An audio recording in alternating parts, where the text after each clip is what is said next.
அல்லாண்டு இருந்த ஒருத்தனை அவன் பாட்டுக்கு விடாம வாடா வாடா வாடான்னு கூப்பிட்டு அடிப்பேன்னு சொல்லி அவனுக்கு அடிச்சு இப்ப அவன் திருப்பி அடிக்கிற அடி இருக்குதுல்ல, நிறுத்துடான்னு சொன்னாலும் நிறுத்த மாட்டேன்னு சொல்லி திரும்ப திரும்ப அடிச்சுக்கிட்டு இருக்கிறாங்க. இருந்தாலும் ட்ரோன் அட்டாக் இஸ்ரேல் ஈரான் மீது நடத்தி இருக்கிறது.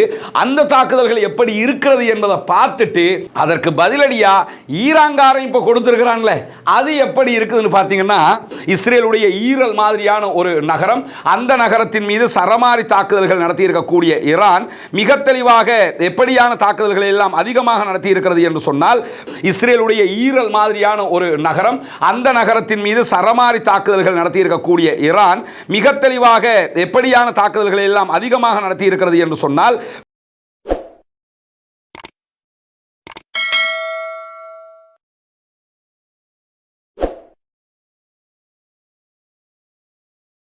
அன்பிற்கினிய சகோதர சகோதரிகளே, நம் அனைவர் மீதும் ஏக இறைவனுடைய அமைதியும் கருணையும் உண்டாகட்டுமாக என்கிற உயரிய பிரார்த்தனைகளோடு இன்னைக்கு நம்ம பார்க்க இருக்கக்கூடிய பல முக்கியமான செய்திகள் இருக்கிறது. குறிப்பாக நமக்கெல்லாம் தெரியும், இஸ்ரேலுக்கும் ஈரானுக்கும் இடையில ஒரு நேரடி வார் ஸ்டார்ட் ஆகி இருக்கிறது. இத்தனை ஆண்டு காலமாக என்ன விட்டா யாருமே கிடையாது என்று மார்பை நிமித்தி வைத்துக் கொண்டு உலகத்துக்கெல்லாம் படம் காட்டிக் கொண்டு தெரிந்த இஸ்ரேலிய ஆக்கிரமிப்பு இராணுவம் கடந்த 617 நாட்களாக காசாவில் இருக்கக்கூடிய ஒரு சிறிய இராணுவத்தில் தோல்வி அடைந்து கொண்டிருக்கிறது.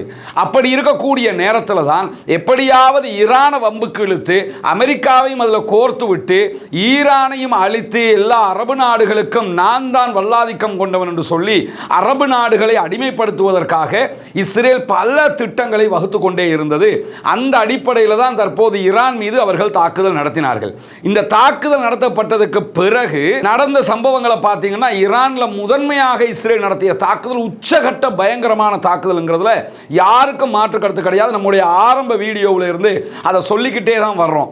ஆனால் அதற்கு பிறகு ஈரான் கொடுக்கிற பதிலடிகளை நீங்கள் பார்த்தீங்கன்னு சொன்னால் அது எப்படி இருக்குதுன்னு சொன்னால், அந்த சொல்லுவாங்கல்ல, வம்புக்கு அல்லாண்டு இருந்த ஒருத்தனை அவன் பாட்டுக்கு விடாம வாடா வாடா வாடான்னு கூப்பிட்டு அடிப்பேன்னு சொல்லி அவனுக்கு அடிச்சு இப்போ அவன் திருப்பி அடிக்கிற அடி இருக்குதுல்ல, நிறுத்துடான்னு சொன்னாலும் நிறுத்த மாட்டேன்னு சொல்லி திரும்ப திரும்ப அடிச்சுக்கிட்டு இருக்கிறாங்க. அந்த அளவுக்குண்டான பதிலடியை ஈரான் தற்போது கொடுத்து கொண்டிருக்கிறது.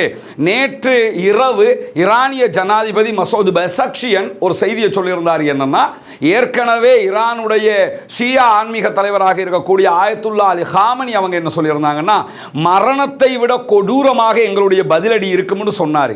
அப்பவே அவங்க புரிஞ்சிருக்கணும் இந்த பாரசீகத்தில் இருக்கக்கூடிய ஈரானியர்கள் எப்படிப்பட்டவங்கன்னு சொல்லி. அதை புரியாம மீண்டும் மீண்டும் போய் அடிச்சுக்கிட்டே இருந்தாங்க. அதுக்கு பிறகு மசூத் பெஸக்ஷியன் நேற்று இரவு என்ன சொன்னாருன்னா, நீங்க எங்க மேல சின்னதா ஒரு அடி அடிச்சீங்கன்னா ஏண்டா அடிச்சோம்னு யோசிக்கிற அளவுக்கு படுபயங்கரமாக நாங்க திருப்பி தருவோம் அப்படின்னு சொல்லியிருந்தார். அதையும் மீறி என்ன செஞ்சாங்கன்னா, நேற்று இரவு ட்ரோன் தாக்குதல்களை நடத்தினார்கள். நம்முடைய நேற்று இரவு வீடியோவில் கிழக்கு பகுதியை நோக்கி அவர்களுடைய தாக்குதல் விமானங்கள் பயணிப்பதாக சொல்லியிருந்தோம். பயணிப்பதாக செய்தி மட்டும்தான் வந்துச்சு. எங்க போனா இங்கே திருப்பி வந்தாங்களா இல்லையாங்கிற செய்திகள் இதுவரைக்கும் இல்லை. எனவே அவர்கள் அப்படி ஒரு செய்தி, ஒரு பம்மாத்துக்கு பில்டப்புக்கு தௌலத்தை காட்டுறதுக்காக செஞ்சாங்களே தவிர யதார்த்தமாக அப்படி அவர்கள் பயணிக்கவில்லை என்பது தெளிவாகி விட்டது. இருந்தாலும் ட்ரோன் அட்டாக் இஸ்ரேல் ஈரான் மீது நடத்தி இருக்கிறது. அந்த தாக்குதல்கள் எப்படி இருக்கிறது என்பதை பார்த்துட்டு அதற்கு பதிலடியா ஈரான்காரன் இப்ப கொடுத்திருக்கிறான்ல, அது எப்படி இருக்குதுன்னு பார்த்தீங்கன்னா, இந்த கிராமத்துக்குள்ள ஒரு செய்தி சொல்லுவாங்க, சுண்டால கொடுத்து கொத்தால வாங்கி கொள்றதுன்னு. இப்ப இது பழக்கத்தில் இப்ப எல்லாம் கிலோ கணக்கில் தானே அளவை நிறுவை வந்துருச்சு. முன்னையெல்லாம் என்ன செய்வாங்கன்னா, சுண்டுன்னு ஒன்று வச்சிருப்பாங்க. அது என்னன்னா, அந்த மீனெல்லாம் டின்ல அடைச்சி வரும்ல, அந்த டின் அளவுக்கு சுண்டுன்னு வச்சுக்கிருவாங்க. அதை விட பெருசு கொத்துன்னு வச்சுக்கிருவாங்க. அதில் ஒரு 10 மடங்கு வரும். அதுக்கு என்ன சொல்லுவாங்கன்னா, சுண்டால கொடுத்து கொத்தால வாங்குறதும்பாங்க. அது மாதிரி இப்ப இவங்களை பொறுத்தவரை 200 விமானத்தால் தாக்குதல் நடத்தினோம், ஆனால் 100 இடங்களுக்கு தான் தாக்கினோம் என்று கேவலமாக சொன்ன குரூப் இப்ப எப்படி வாங்கி கட்டுதுன்னு கேட்டா, ஈரானுடைய விமானப்படை மிக தெளிவாக களத்தில் இறங்கி விமான தாக்குதல்களை நடத்துகிறது. அதே நேரத்தில் ஆளில்லா விமானப்படை ட்ரோன் படையை இறக்கி விட்டுருக்கிறாங்க. அவங்க வந்து வச்சு பண்ணிக்கிட்டு இருக்கிறாங்க தொடர்ந்து. அதை தாண்டி ஈரான் மீது தாக்குதல் நடத்தியதே அவர்களுடைய அணு உலைகள் இலக்கு வைக்கிறதை விட ஈரானுடைய பாலிஸ்டிக் ஏவுகணைகளை அழிப்பதுதான் இஸ்ரேலுடைய நோக்கமாக இருந்தது. ஏன்னா உலகத்திலேயே நம்பர் 1 தரம் வாய்ந்த பாலிஸ்டிக் ஏவுகணைகளை தயாரிப்பது ஈரான். அவர்களுடைய பாலிஸ்டிக் ஏவுகணைகள் அவ்வளவு படுபயங்கரமாக இருக்கும். அதை அழிக்கிறது நோக்கமாக கொண்டுதான் நாங்கள் தாக்குதலை நடத்தினோம்னாங்க.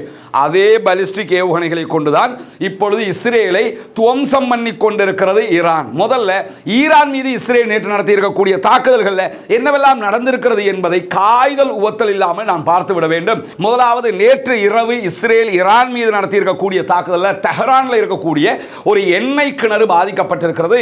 அது சாதாரண பாதிப்பு இல்லை, கடுமையான பாதிப்பு தான். எண்ணெய் கிணறு பற்றி எரிகிறது. தற்போது அதை கட்டுக்குள் கொண்டு வந்திருப்பதாக தெஹ்ரான் அறிவித்திருக்கக்கூடிய காட்சிகள் வெளியாகி இருக்கிறது.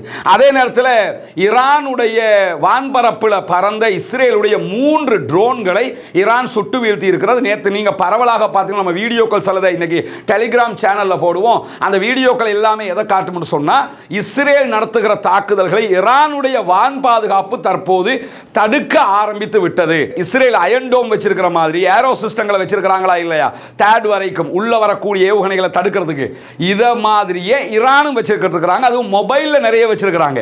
இஸ்ரேலை பொறுத்தவரை ஒவ்வொரு இடத்துல செட்டப்பாக பெர்மனண்டா வச்சிருக்காங்க. ஈரான் எப்படி வச்சிருக்காங்கன்னா, மூவ் பண்ண முடியும், லாரி மாதிரி பெரிய வெஹிக்கிள்களை வச்சு அதை மூவ் பண்ண முடியும். இதுக்கு மொபைல் ஏரோ சிஸ்டம்னு சொல்லுவாங்க. அந்த மாதிரி அவங்க ஆயிரக்கணக்கில் வச்சிருக்காங்க. அது எல்லாமே இப்ப எல்லா நகரங்களையும் குவிச்சு வச்சிருக்காங்க. இஸ்ரேல் எதை அடிச்சாலும் அது தடுத்துக்கிட்டு இருக்குது. அதை மீறி வந்து அடிக்கக்கூடியதுகள் தான் இந்த அழிவுகளை உண்டாக்கி கொண்டிருக்கிறது. எனவே ஈரான் நாங்கள் ரெடிடா என்று சொல்லி கெத்தாவே எந்திரிச்சு நின்ட்டாங்க. அதை மீறி நடக்கக்கூடிய தாக்குதல்களுடைய எண்ணிக்கைகளை தான் நான் இப்போ சொல்லிக்கிட்டு இருக்கிறேன்.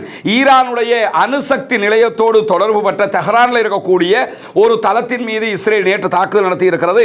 இந்த தாக்குதல்களில் ஒரு கட்டிடத்துக்கு சிறிய சேதம் ஏற்பட்டிருக்கிறது என்கிற செய்திகளை நியூயார்க் டைம்ஸும் வெளியிட்டிருக்கிறாங்க. ஈரானுடைய தஸ்னீம் நியூஸ் ஏஜென்சியும் அதை உறுதிப்படுத்தி இருக்கிறது. அல் ஜசீராவினுடைய சனட் உண்மைகளை சரிபார்க்கிற பிரிவும் இதனை உறுதிப்படுத்தி இருக்கிறார்கள். இந்த செய்திகள் ஒன்னு நீங்க கவனிச்சுக்கிறீங்க, நம்ம எடுக்கக்கூடிய செய்திகள்ல அந்தந்த நாட்டினுடைய ஊடகங்களுடைய செய்திகள் நிறைய நம்ம இப்ப எடுத்துக்கிட்டு இருக்கிறோம். அதை தாண்டி சில செய்திகள் இது யதார்த்தமா இல்லையா என்கிற ஒரு கன்க்ளூஷனுக்குள்ள வருகிற போது அதை நம்ம அல் ஜசீராவினுடைய சனட் மூலமாக உறுதிப்படுத்த முடியும். அல் ஜசீரா சனட் என்று சொல்லி ஒன்று வச்சிருக்கிறாங்க. சனட்னா சனது என்று சொல்லி அரபுல நம்ம சொல்லுவோம். ஹதீஸ்களை ப்ரூஃப் பார்க்குற நேரத்தில் இந்த ஹதீஸ் சஹீஹா லஈஃபா என்று பார்க்குற நேரத்தில் அதனுடைய சனதை பாருங்க, அந்த அறிவிப்பாளர் தொடர் எல்லாத்தையும் செக் பண்ணுங்க என்று சொல்லி அது ஹதீஸ்களை சம்பந்தப்பட்ட ஒரு விவகாரம். அந்த விவகாரத்தில் எப்படி நம்ம இந்த அறிவிப்பாளர் சரியானவரா உண்மை பேசுறவரா என்று கவனிப்போமோ, அதே மாதிரி அல் ஜசீரா தாங்கள் உண்மை சரிபார்க்கிற குழுவுக்கு என்ன பேர் வச்சிருக்கிறாங்கன்னா சனத் என்று தான் பேர் வைத்திருக்கிறார்கள். அந்த சனது உறுதிப்படுத்தக்கூடிய செய்திகளை கடைசி முடிவாக எடுத்து சொல்லிக் கொண்டிருக்கிறோம் என்கிற கவனிச்சுக்கிறீங்க. அந்த அடிப்படையில் நீங்க பாத்தீங்கன்னா ஈரான் மீது இஸ்ரேல் நடத்தக்கூடிய தாக்குதல்களில் ஈரானுடைய கடற்படைகள் தற்போது மிக தெளிவாக செயல்பட்டு கொண்டிருக்கின்றன. 10 ட்ரோன்களை இன்றைக்கு காலை வரைக்கும் தாங்கள் தடுத்திருப்பதாக அறிவித்திருக்கிறார்கள். டசன் கணக்கான சாதாரண ரீதியிலான தாக்குதல்கள் எல்லாவற்றையும் முறையடித்திருக்கிறார்கள். குறிப்பாக நேற்றைய தினம் ஈரானுடைய அதிபர் மசூத் பெசக்ஷியன் என்ன சொல்லியிருந்தார் சொன்னா, ரேடாருக்கு சிக்காத விமானங்களை கொண்டு தாக்குகிறோம், ரேடாருக்கு சிக்காத தொழில்நுட்பம் எங்களிடத்தில் இருக்கிறது என்றெல்லாம் இஸ்ரேல் பீத்திக்கிட்டு தெரிஞ்சீங்க, அதை எல்லாத்தையுமே அடிச்சு புறாவை சுட்டு வீழ்த்துற மாதிரி சுட்டு வீழ்த்திக்கிட்டு இருக்கிறோம்டா அப்படின்னு சொல்லி அறிவிச்சிருந்தாரு. அதே மாதிரி எல்லாத்தையுமே சுட்டு வீழ்த்திக்கிட்டு இருக்கிறாங்க என்கிற செய்திகள் வெளியாகி கொண்டிருக்கக்கூடிய நேரத்தில் ஈரானுடைய பாதுகாப்பு அமைச்சக கட்டடம் டிஃபென்ஸ் மினிஸ்ட்ரியினுடைய கட்டிடத்தின் மீது நேற்று ட்ரோன் தாக்குதல் நடத்தப்பட்டது. அதிலே அவர்களுக்கு சிறிய சேதம் ஏற்பட்டிருப்பதாக தஸ்னீம் நியூஸ் ஏஜென்சி செய்தி வெளியிட்டிருக்கிறது. ஈரானுக்குள்ள ஏற்படக்கூடிய எல்லா அழிவுகளையும் அவர்களுடைய ஊடகங்களே வெளிப்படையாகவே சொல்லிவிடுகிறார்கள். ஆனால் இஸ்ரேலுக்குள்ள நடக்கக்கூடிய விவகாரங்களை வெளிப்படையாக சொல்லாம சொன்னாலே தேச துரோக குற்றம் வச்சிருக்கிறான். அதை தாண்டி தைரியமாக சில ஊடகங்கள் சொல்கிறார்கள். அதைத்தான் நம்ம ஆதாரத்தோடு உங்களிடத்தில் கொண்டு வர வேண்டி இருக்கிறது. ஏன்னா உள்ளுக்குள்ள வேற யாரும் எந்த செய்தியும் கொண்டு போகாத, உள்ள தூக்கி போட்டுருவோம் பார்த்துக்க அப்படின்னு வெக்கம் கட்டவங்க சட்டத்தை போட்டு வச்சிருக்கிறாங்கன்னு புரிஞ்சுக்கிறீங்க. அதே நேரத்தில் தலைநகரத்தில் தெஹ்ரான்ல அதே போன்று தெஹ்ரானுக்கு வெளியில் எல்லாமே வான் பாதுகாப்பு உறுதிப்படுத்தப்பட்டிருக்கிற செய்திகளையும் ஈரான் அறிவித்திருக்கக்கூடிய நேரத்தில் டெல் அவிவ் அதே போன்ற ஹைஃபா போன்ற நகரங்களில் இஸ்ரேலிய ஆக்கிரமிப்புக்கு எதிராக ஈரான் நடத்தி வரக்கூடிய தாக்குதல்கள் தற்போது படு பயங்கரமாக மாறியிருக்கிறது.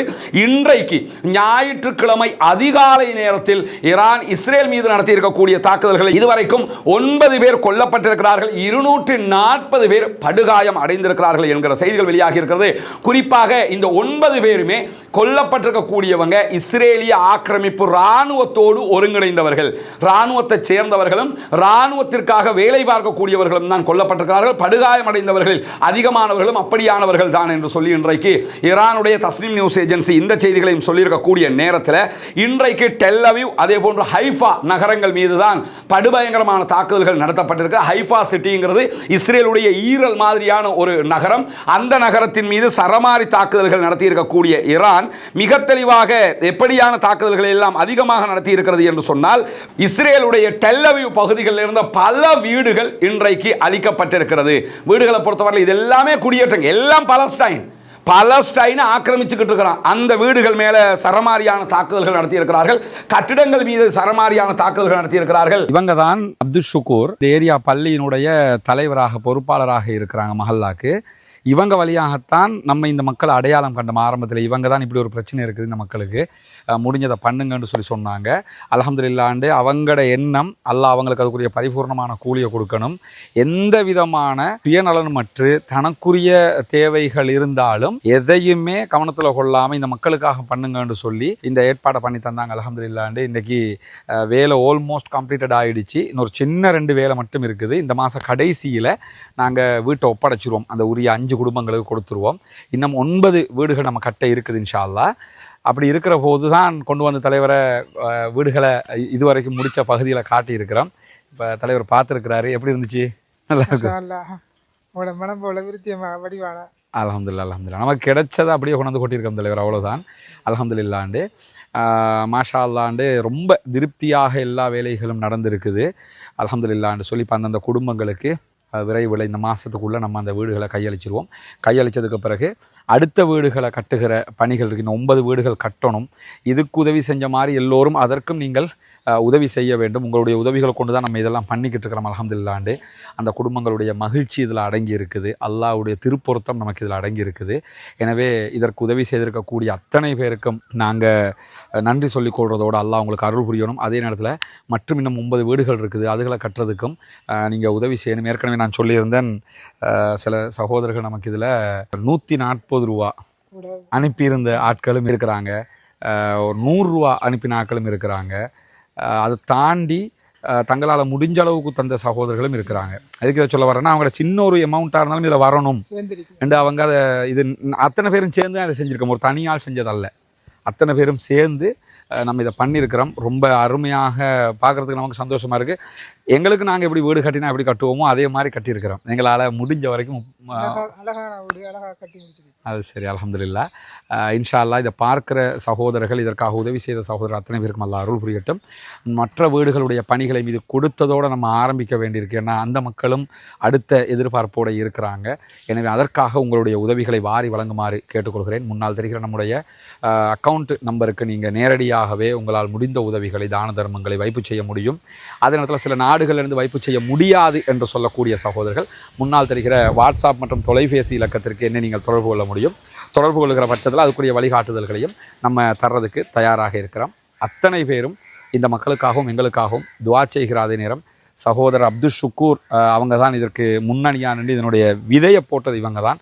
எனவே அல்லாஹு தஆலா அவருக்கும் அருள் புரிய வேணும்னு சொல்லி அல்லாஹ்விடத்தில் பிரார்த்தனை செய்யுங்க. எங்களுக்காக நீங்களும் பிரார்த்தனை செய்யுங்க தலைவரே. இன்ஷா அல்லாஹ் செஞ்சு கொண்டே இருக்கிறேன். அல்லாஹ் பரக்கத் செய்யட்டும் இன்ஷா அல்லாஹ். உங்களுக்கு சந்தோஷம் தானே? இப்போ சரி, ஏண்டா உங்களோட முயற்சிக்கு அல்லாஹ் அதுக்குரிய நீங்கள் எதிர்பார்த்தது நடக்குது இன்ஷா அல்லாஹ். இப்படியான சூழல்ல மேலதிகமாக இஸ்ரேல் மீது நடத்தப்பட்டிருக்கக்கூடிய தாக்குதல்கள் நீங்க பாத்தீங்கன்னா, ஞாயிற்றுக்கிழமை இன்றைக்கு அதிகாலையிலேயே டெல் அவீவ்ல தெற்கு பகுதிகளில் இருக்கக்கூடிய பேட்ஜியாம் அதே போன்று ரெஹாவோட் ஆகிய 2 நகரங்கள். இந்த பேட்ஜியாம் ரெஹாவோட் 2ஐயுமே நீங்க அரிதாகத்தான் கேள்விப்படும். டெல் அவீவ் அடிக்கடி கேள்விப்படுவோம், ஜெருசலம் அடிக்கடி கேள்விப்படுவோம், ஹைஃபா கூட அடிக்கடி கேள்விப்படுவோம், அஷ்கலான் கேள்விப்படுவோம். ஆனா பேட்ஜியாம் ரெஹாவோட் 2மே ரொம்ப ரேரான சிட்டிஸ். ஆனா படு பயங்கரமான பாதுகாப்பு பலப்படுத்தப்பட்ட சிட்டி. காரணம் என்ன? இந்த 2க்குள்ள தான் இஸ்ரேல் தன்னுடைய ராணுவ பலத்தை குவித்து வைத்திருக்கிறது, ஆராய்ச்சி நிலையங்களை குவித்து வைத்திருக்கிறது. அதே போன்று அணு ஆயுதம் தொடர்பான ஆய்வுகளை நடத்தக்கூடிய நிறுவனங்களை அங்கதான் வச்சிருக்கிறாங்க. இந்த 2ஐயும் நோக்கித்தான் இன்றைக்கு ஈரான் தாக்குதல்களை அதிகரித்திருக்கிறது. குறிப்பாக பேட்சியாம் என்கிற பகுதியில் மட்டுமே இன்றைக்கு நடத்தப்பட்டிருக்கக்கூடிய தாக்குதல்கள் 4 பேர் கொல்லப்பட்டிருக்கிறார்கள், 140க்கும் மேற்பட்டவர்கள் படுகாயம் அடைந்திருக்கிறார்கள். இது எல்லாமே ராணுவங்கள் தொடர்பானது, பொதுமக்கள் தொடர்பானது கிடையாது. ராணுவங்கள் தொடர்பான இஸ்ரேலிய ஆக்கிரமிப்பு ராணுவம் நடத்தக்கூடிய தாக்குதல்கள் பொதுமக்களும் இலக்கு வைக்கப்படுகிறார்கள்.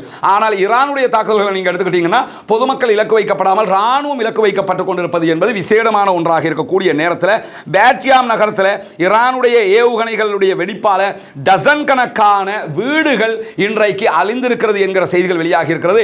இந்த குடியிருப்புகள் எல்லாமே, வீடுகள் அத்தனையுமே அங்க இருக்கக்கூடிய ராணுவத்திற்கு வழங்கப்பட்டிருக்கக்கூடிய குவார்டர்ஸ்கள் அத்தனையுமே அழிக்கப்பட்டிருக்கிறது என்கிற செய்திகளோடு பாரிய கட்டிடங்களும் அழிக்கப்பட்டிருக்கிறது என்கிற செய்திகளும் வெளியாகி இருக்கிறது.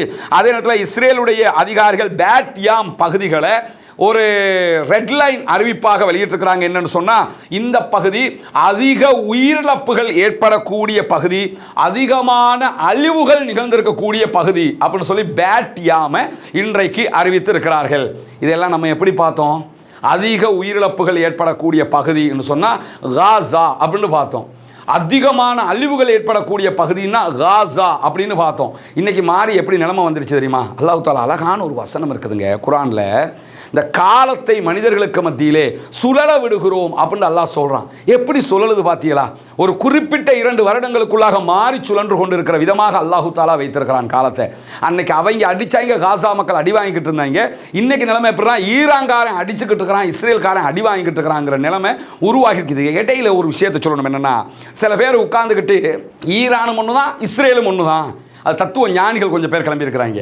அவங்க போடுற வீடியோக்கள் சில பேர் போட்டுக்கிறாங்க. அதுக்கு மார்க்க ரீதியாகவே நம்ம பதில் கொடுப்போம். தனியான ஒரு வீடியோ போட இருக்கிறோம். என்னன்னா, ஈரான்காரன் அடிபடத்தான் வேணும், அங்கே நடக்கிற எண்ணத்தை இஸ்ரேல் அடித்தாலும் அதெல்லாம் சரிதான், அதே நேரத்தில் இஸ்ரேல்காரன் எதுனாலும் சரிதான் சொல்லி இஸ்ரேலுக்கு நிகராக ஈரான சில உலமாக்கள் என்கிற பேரில் இருக்கிறவங்களும் கொண்டு வச்சுக்கிட்டு இருக்கிறாங்க. அது எப்படி மார்க்க கண்ணோட்டத்தில் அதை எப்படி அணுகணுங்கிறத பொதுமக்களுக்கு தெளிவுபடுத்துவதற்காக தனியான ஒரு வீடியோ நம்ம வெளியிட இருக்கிறோம். ஏன்னா இந்த நேரத்தில் உட்கார்ந்துக்கிட்டு இந்த மாதிரி பேச்சுக்களை பேசக்கூடியவங்களுக்கு குர்ஆன் ஹதீஸ் ரீதியாகவே நம்ம பதில் சொல்ல வேண்டி இருக்கிறது. அப்படி பதில் சொன்னால் தான் உரைக்கும் அவங்களுக்கு. அதனால் அப்படி ஒரு பதிலை நம்ம விரைவில் இன்னைக்கோ அல்லது இன்னைக்கு ஈவினிங்கோ வெளியிடுறதுக்கு முயற்சி பண்ணுறோம், அல்லது நாளைக்காவது அந்த வீடியோவை நம்ம வெளியிடுவோம். அதை நம்ம தெளிவாகவே புரிந்து கொள்ள வேண்டியிருக்கிறது. என்னன்னா, சவுதி அரேபியாவை தூக்கி தலையில் வச்சுக்கிறதும், ஈரான் தாக்குதல் நடத்தினா கூட தாக்குதல் நடத்தாத நேரத்தில் இவன்லாம் அடிக்க மாட்டாங்க, இப்படி பேசிக்கிட்டு தான் திரிவாங்க, முனாஃபிக்குகள் நயவஞ்சகர்கள்ங்கிறது. அடிச்சு முடிய என்ன சொல்றதுன்னு கேட்டால், அவன் ஈரான் அடிச்சுக்கிட்டா என்ன, இஸ்ரேலுக்கு அடிச்சா எங்களுக்கு என்ன, 2 பேருமே ஒன்று தான்ங்கிறது. என்னன்னா, அடிக்க மாட்டான்னு நினைக்கிறது, அடிச்சு முடிய அதை சகிச்சுக்கிற முடியாமல் இப்படி கதை பேசுவது. கேட்டால் சவுதி எப்படி தெரியுமா, 3000 ட்ரில்லியன் US டாலர்களை கொண்டு கொட்டிட்டு வந்திருக்கிறான். அந்த காசை எடுத்து தான் காசா காரனை கொண்டு குவிச்சுக்கிட்டு இருக்கிறான். அந்த காசை எடுத்துக்கிட்டு தான் ஈரான் காரனை கொண்டு குவிச்சுக்கிட்டு இருக்கிறான். அந்த காசை எடுத்துக்கிட்டு தான் யமன்ல குண்டு போட்டுக்கிட்டு இருக்கிறான். இது எல்லாத்தையுமே அரபு நாட்டு காசை எடுத்துக்கிட்டு தான் செஞ்சுக்கிட்டு இருக்கிறான். இந்த அரபு நாட்டுக்காரன் காசை கொண்டு கொட்டுறது குற்றமாக தெரியல, ஆனா ஈரான் சண்டைக்கு வந்துட்டா மட்டும் அது பெரிய குற்றமாக தெரியுதுன்னா அதுக்கு நம்ம விளக்கம் சொல்ல வேண்டியிருக்கிறது. கண்டிப்பாக அதற்கும் நாம் விளக்கம் சொல்ல இருக்கிறோம், குர்ஆன் ஹதீஸ் ரீதியாகவே இன்ஷா அல்லாஹ். அதையும் நீங்கள் தனியாக பார்த்துக் கொள்ள முடியும். இந்த பேட் யாட் பகுதிகளில் நடக்கக்கூடிய தாக்குதல்கள் பற்றி சொல்லிக் கொண்டிருந்தோம். அதை தாண்டி நீங்க பாத்தீங்கன்னா ஈரானுடைய ஏவுகணைகள் நடத்தி இருக்கக்கூடிய தாக்குதல்கள்ல 35 பேர் அளவுக்கு பேட் யாட்ல காணாமல் போயிருக்கலாம் என்கிற செய்திகளும் வெளியாகி இருக்கிறது. இங்கே நான் காசாவை தான் நினைக்கிறேன். காசாவில் இஸ்ரேல் தாக்குதல் நடத்துவார்கள், கட்டிடங்கள் இடிந்து விழும், அதுல சொல்லுவாங்க இத்தனை பேர் காணாமல் போயிருக்கிறாங்க. இதுவரைக்கும் காசா யுத்தத்தில் காணாமல் போனவர்களுடைய பட்டியல் 19,000 பேருக்கு மேலே இருக்குதுன்னு சொல்றாங்க. அவங்க திரும்ப அவங்கள உயிரோடு மீட்கிறதுங்கிறது அசாத்தியம்.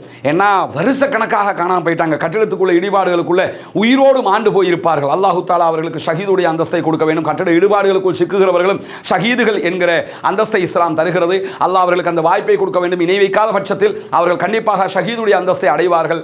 அல்லாஹு தஆலா அந்த வாய்ப்பை கொடுக்கணும்னு அல்லாஹ்விடத்தில் பிரார்த்தனை பண்ணுங்க சகோதரர்களே, தாய்மார்களே, பெரியவர்களே என்கிற கோரிக்கைகளோடு இந்த 35 பேர் காணாமல் போயிருக்கிறார்கள் என்கிற செய்திகளை தாண்டி ரெஹாவோட்டில் இருக்கக்கூடிய வாய்ஸ் மேன் ஆராய்ச்சி நிலையத்திற்கும் பெரும் சேதம் ஏற்படுகிற அளவுக்கு பாரிய தாக்குதலை நடத்தி இருக்கிறது ஈரான் என்கிற செய்திகள் வெளியாகி இருக்கு. இந்த வாய்ஸ் மேன் ஆராய்ச்சி நிலையம்ங்கிறது அணு தொடர்பான ஆராய்ச்சி நிலையம். கரெக்டா இதுக்குள்ள ஒளிச்சு வச்சிருந்தாங்க. எல்லாத்தையும் எப்படி கண்டுபிடிச்சாங்க? தேடி தேடி அடி, விரட்டி விரட்டி அடி, இனி வரக்கூடாதுடா நீ இந்த பக்கம் சொல்லி கொடுக்கக்கூடிய அடியை நீங்க நீங்க பார்க்கலாம், ஈரான் முழுக்க மக்கள் வீதியில் இறங்கி மகிழ்ச்சி கொண்டாட்டத்தில் ஈடுபடுகிறார்கள். அவன் அட்டாக் பண்றான், ஆனா இவங்க ரோட்ல இறங்கி இன்னும் நீங்க அட்டாக் பண்ணணும், விட்டுறக்கூடாது, இதோட இஸ்ரேலா நம்மளாங்கிறத பார்த்துடணும்னு சொல்லி களமிறங்கி இருக்கக்கூடிய செய்திகளுக்கு மத்தியில் சென்ட்ரல் இஸ்ரேல் பகுதிகளிலையும் இன்றைக்கு ஈரான் தாக்குதல்கள் பாரிய அழிவுகளை ஏற்படுத்தி இருக்கிறது. குறிப்பாக ஹயோம், இன்றைக்கு இஸ்ரேலி ஹயோம் செய்தித்தாள் இந்த செய்திகளை வெளியிட்டிருக்கிறது. டெல் அவீவில் இருக்கக்கூடிய 6 தளங்கள் மீது ஈரான் ஏவுகணைகள் நேரடி அழிவுகளை உண்டாக்கி இருக்கிறது. இன்றைக்கு காலையில் இது அல் ஜசீரா செய்தி கிடையாது, இஸ்ரேலி ஹயோமே வெளியிட்டிருக்கக்கூடிய செய்தி. அவங்களுடைய பத்திரிகையை காரி துப்பிக்கிட்டு இருக்குது அவங்கள. அந்த செய்தி தான் இது. இன்றைக்கு 6 தளங்கள், ராணுவ தளங்கள் மீது தாக்குதல் நடத்தி இருக்கிறார்கள். கிரேட்டர் டெல் அவீவுடைய வடக்கு பகுதிகளில் இருக்கக்கூடிய நெதன்யா, அதே போன்று ஹெஸ்லியா ஆகிய பகுதிகளிலும் இன்றைக்கு ஈரான் நடத்தி இருக்கக்கூடிய தாக்குதல்களில் பல பகுதிகள் மொத்தமாக அழிந்திருக்கிறது என்கிற செய்திகளை இஸ்ரேலி ஹயோமே வெளியிட்டிருக்கிறது.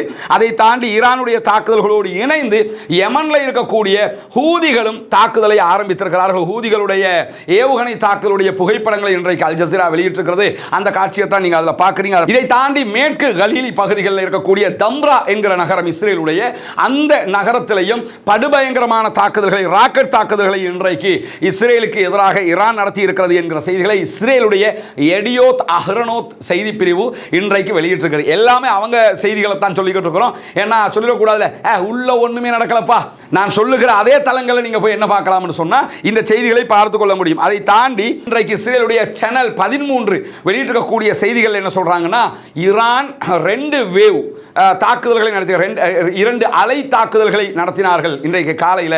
அதில் முதல் அலையில் 40க்கு மேற்பட்ட பாலிஸ்டிக் ஏவுகணை தாக்குதல்கள் நடத்தப்பட்டது. இரண்டாவது அலையில் 50க்கு மேற்பட்ட பாலிஸ்டிக் ஏவுகணை தாக்குதல்கள் நடத்தப்பட்டது என்று சொல்லியிருக்கிறாங்க. முதல்ல இதுவும் போய் அவங்களோட ஒவ்வொரு அலையிலே 100 பாலிஸ்டிக் வருகிறது. இன்னைக்கு 200 பாலிஸ்டிக் அட்டாக் நடந்திருக்கிறது என்பதை புரிஞ்சுக்கலாம். அதையும் குறைச்சி அடி வாங்குறேன்னு முடிவாகிடுச்சு. அதில் ஏன்டா குறைச்சி வெக்கப்பட்டு கேவலப்பட்டு அசிங்கப்பட்டு சொல்ல வேண்டி இருக்குது? வந்ததை சொல்லிட வேண்டியதுதானே. மிக தெளிவாக ஈரானுடைய IRGC வெளியிட்டிருக்கிறாங்க, 100 100ன்னு அனுப்பிக்கிட்டு இருக்கிறோம். ஏன்னா குறைஞ்சிடக்கூடாதுல்ல, ஏன் 99 அனுப்புனா அனுப்பு முடிவாயிடுச்சு, 2 பார்த்துடலாம்னு அனுப்பிக்கிட்டு இருக்கிறாங்க. அதே நேரத்தில் ஈரானுடைய புரட்சிகர இஸ்லாமிய காவல் பிரிவாக இருக்கக்கூடிய IRGC விமானப்படை இஸ்ரேல் மீது பாலிஸ்டிக் ஏவுகணை தாக்குதல்களை தாண்டிய தாக்குதல்களையும் நடத்தி கொண்டிருக்க விமானப்படையின் களத்தில் இறங்கிட்டாங்கன்னு ஆரம்பத்திலே நம்ம சொல்லியிருந்தோம். இந்த தாக்குதல்களில் ஈரான் உயர் ரகமான ஏவுகணைகளை பயன்படுத்துகிறது. குறிப்பாக ஹைஃபா, அதே நேரத்தில் டெல் அவீவில் ஈரான் நடத்தி இருக்கக்கூடிய தாக்குதல்களில் ஈரானுடைய இமாத் என்கிற ஏவுகணை பயன்படுத்தப்பட்டிருக்கிறது. ரொம்ப சூப்பர்சோனிக் அளவுக்கு இருக்கக்கூடிய ஒரு ஏவுகணை. அதே போன்று கதர் என்கிற வகையான ஒரு ஏவுகணை அவங்க பயன்படுத்துறாங்க. அந்த ஏவுகணை மூலமான தாக்குதல்களும் நடத்தப்பட்டிருக்கிறது. அதே போன்ற ஹைபர் வகையான ஏவுகணை தாக்குதல்களையும் இன்றைக்கு இந்த 3 தான் இன்னைக்கு அடிச்சுக்கிட்டு இருக்கிறாங்க. அவங்ககிட்ட இருக்கிறதுக்கு வேண்டிய அளவுக்கு இருக்குது. 3 பிரிச்சு அடிக்கிறாங்க. வகை வகையா கொடுப்போமே என்று கூட நினைக்கலாம்ல, கொடுக்கிறேன்னு முடிவு எடுத்தாச்சு, கொடுத்துக்கிட்டு இருக்கிறாங்க. அதே நேரத்தில் ஹைஃபா மீது இன்றைக்கு நடத்தி இருக்கக்கூடிய தாக்குதல்களில் ஹைப்பர்சோனிக் ஏவுகணைகளையும் பயன்படுத்தி இருக்கிறதாக ஈரானுடைய அதிகாரப்பூர்வ செய்தி நிறுவனமாக இருக்கக்கூடிய IRNA இன்றைக்கு செய்தி வெளியிட்டிருக்கிறது. அதே போன்று இஸ்ரேலுக்கு எதிராக நடத்தி இருக்கக்கூடிய தாக்குதல்கள் ஹைலைட்டட் தாக்குதல் ஒன்று என்னன்னு கேட்டா, இஸ்ரேலுடைய போர் விமானங்கள் இருக்குதா இல்லையா, F-35 F-16 வகையான விமானங்கள்.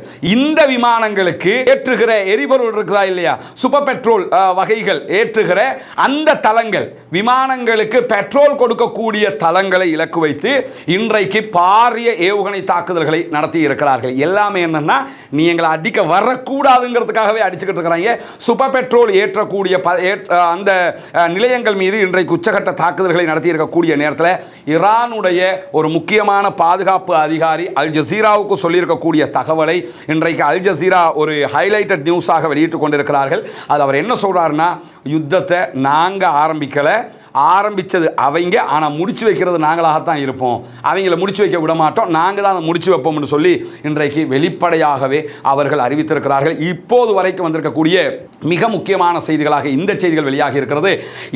இந்த வீடியோவை பார்க்கிற சகோதரர்கள் அத்தனை பேரும் அடுத்ததாக நம்முடைய வீடியோக்கள் இருக்கிறது, கண்டிப்பாக அடுத்தடுத்து வரக்கூடிய வீடியோக்களை பாருங்கள். ஏன்னு கேட்டால் அதில் இந்த இஸ்ரேலுடைய அயன்டோம் எல்லாவற்றையும் தாண்டி எப்படி உள்ளே போய் ஈரான் தாக்குதல் நடத்துகிறது என்பதற்கான காரணங்களை அல் ஜசீரா அழகாக வெளியிட்டிருக்கிறாங்க. அதை தனி வீடியோவாக நம்ம வெளியிட இருக்கிற அதே நேரத்தில் ரஸ்மின் எம்ஐஎஸ்சி நியூஸ் என்கிற இந்த சேனலை சப்ஸ்கிரைப் பண்ண சகோதரர்கள் சப்ஸ்கிரைப் பண்ணி கொள்கிற அதே நேரத்தில் ரஸ்மின் எம்ஐஎஸ்சி டாக்ஸ் என்கிற நம்முடைய அடுத்த சேனல், அதை கண்டிப்பாக சப்ஸ்கிரைப் பண்ணி கொள்ளுங்க. முன்னால் தெரிகிற அந்த இமேஜில் நீங்கள் பார்த்தீங்கன்னா நம்முடைய சேனல் என்ன பேரில் எப்படி இருக்குதுங்கிறது உங்களுக்கு காட்டப்படும். ரஸ்மின் எம்ஐஎஸ்சி டாக்ஸ் என்கிற சேனலையும் இந்த ரஸ்மின் எம்ஐஎஸ்சி நியூஸ் என்கிற சேனலையும் மறவாமல் சப்ஸ்கிரைப் பண்ணி கொள்கிற அதே நேரத்தில் நம்முடைய ஃபேஸ்புக் பக்கத்தை தொடர விரும்புகிற சகோதரர் ரஸ்மின் எம்ஐஎஸ்சி என்கிற பெயரில் ஃபேஸ்புக்கில், இன்ஸ்டாகிராமில், எக்ஸில், அதே போன்று டிக்டாக்ல நீங்கள் தொடர முடியும். அதே நேரத்தில் யூடியூப்ல மேலே சொன்ன பெயர்களில் நீங்கள் தொடர்கிற அதே நேரம் நம்முடைய உத்தியோகபூர்வ வாட்ஸ்அப் சேனல்லையும் நம்முடைய டெலிகிராம் சேனலையும் இணைந்து கொள்ளுங்கள். இந்த தாக்குதல்கள் தொடர்பான நிறைய வீடியோக்கள், புகைப்படங்கள் அதிலே பதிவேற்றப்படுகிறது. அந்த ஆதாரங்களை நீங்கள் பார்த்துக்கலாம். என்ன இதில் நமக்கு காட்ட முடியாதுங்கிறது உங்களுக்கு தெரியும். எனவே பாலஸ்தீனம் வெற்றி பெற வேண்டும், பாலஸ்தீனம் சுதந்திரம் அடைய வேண்டும், பாலஸ்தீன மக்களும் நம்மை போன்ற நிம்மதியானவர்களாக மாற வேண்டும் என்கிற உயரிய பிரார்த்தனைகளோடு பாலஸ்தீன அப்பாவிகளுக்காக பிரார்த்தனை செய்கிற அதே நேரம் பயங்கரவாதம் ஒழிக்கப்பட வேண்டும், தீவிரவாதம் இல்லாத ஒழிக்கப்பட வேண்டும். அடாவடித்தனமாக உலகம் முழுவதும் உள்ளே நுழைந்து ஒவ்வொரு நாடுகள் மீதும் பயங்கரவாத தாக்குதல்களை நடத்தக்கூடிய இது போன்ற கயவர்களுக்கு எதிரான மூக்குடைக்கிற காரியத்தில் யாராவது ஈடுபட வேண்டும் என்கிற ஒரு நிலையில் தற்போது ஈரான் அந்த காரியத்தை சிம்ம சொப்பனமாக செய்து கொண்டிருக்கிறது என்கிற செய்திகளையும் புரிந்து கொள்கிற அதே நேரம் இஸ்ரேலிய ஆக்கிரமிப்பு ராணுவத்திற்கு எதிராக மறவாமல் குனுத்து நாசிலாவை ஓதுங்கள் என்கிற கோரிக்கைகளோடு ஜனநாயக ரீதியாக என்றைக்கும் பாலஸ்தீன அப்பாவிகளுக்காக முன்னிற்போமாக, ஜனநாயக ரீதியாகவே அத்தனை விவகாரங்களையும் எதிர்கொள்வோமாக என்கிற கோரிக்கைகளோடு முடித்துக் கொள்கிறேன். வாஹ்ரு தஅவானா அல்ஹம்துலில்லாஹி ரப்பில் ஆலமீன்.